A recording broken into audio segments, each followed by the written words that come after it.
Hi, I'm Halle Rosenberg, and this is Lily Wolfer, and I'm going to be interviewing Lily on the topic of inclusive education in today's society.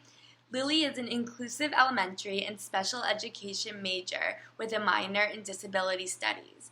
So I'm aware that inclusive education is students with disabilities are placed in classrooms with students without disabilities, so they can all receive the same education, the same instruction, based on their needs, and they also get the intervention and support that they need as well. So, Lily, can you please tell us a little bit about yourself and why you're interested in this field? So I have been kind of volunteering teaching since I was in 7th grade. I first started at a school that was specifically for children with autism, just running a social skills group there all of high school. And I also worked at after-school programs for homework help, stuff like that, and tutoring. And I also worked at a preschool for a little bit during my free periods. And then when I went into college, I just kind of knew this was my passion since the start. My mom also did the same thing. And I had a little bit of trouble in elementary school, and I wanted to be the teacher that would then help those students. And I think it's just an amazing profession that I'm extremely passionate about. And now I tutor after like classes and stuff, and I'm a part of all these committees that promote anti-racist education and inclusive education. Yeah, I think that's really great that you're so passionate about it because you've had experience without inclusive classrooms, so that really is something to be really proud of, to be able to give that to students now. So, are there benefits to inclusive education?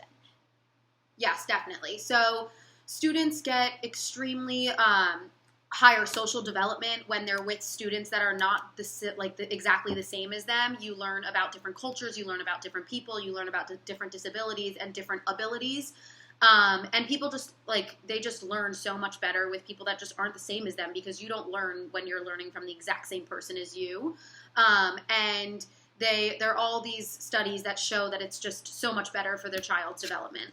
Yeah, definitely. I remember in classes in elementary school and middle school specifically, we didn't necessarily have students with disabilities inside the classrooms. They were always taken to a separate class at certain times in the day to learn. Exactly.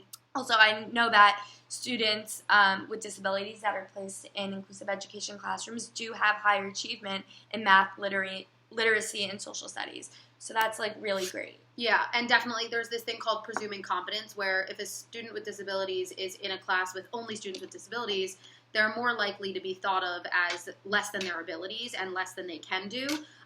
Whereas in an inclusive classroom, they're presuming that they can do all of these things, obviously with supports, but now they have the opportunity to be at a higher level than they would have.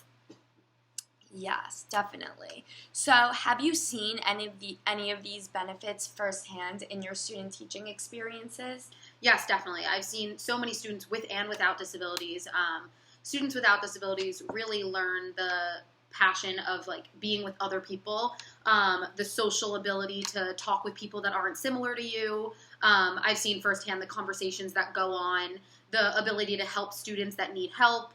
And then for students with disabilities, I've seen just the exponential social and academic growth with being just with them for a couple months. I think that it's really great that there's benefits for both students, not just the students with disabilities, and that the students that don't have the disabilities still get a great experience out of it too, and learn from it as well. And the students without disabilities also learn better because they can help teach. So when you teach something, it's the true ability to actually know it. And that's when you've mastered the skills. So you know really when the students have mastered the skills, when they can help other students that need it. Can you touch upon the different approaches to inclusive education? So one of the biggest approaches with any education, it's called differentiation. And that's when you change the way you teach. You have different modes of, so you teach something on a PowerPoint, you have a video, you have a drawing, so they have all different ways. And then the way that they present how they've learned. So they can take a written test, they can draw, they can do an interview, anything that's best for the way they learn.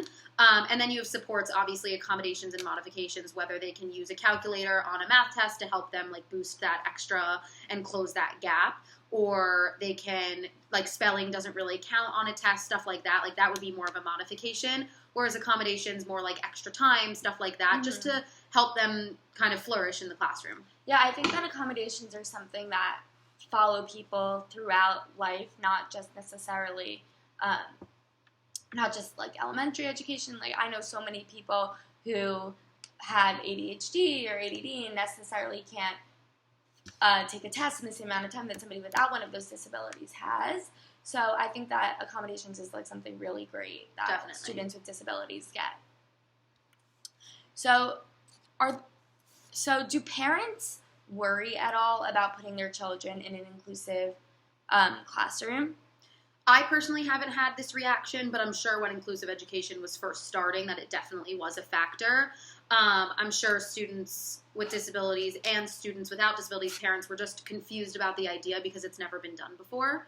So what would you tell a parent who had reservations about putting their child in a classroom with disabilities, with a classroom with children with disabilities? So I think I would just tell them the benefits, the social benefits, the developmental benefits, the educational benefits. And I think that they would come around eventually. Everything is, when things are new, it's scary. But if you explain those benefits, then they will definitely understand. So I've learned that some teachers do have negative attitudes about inclusive education. And do you see this changing in the foreseeable future?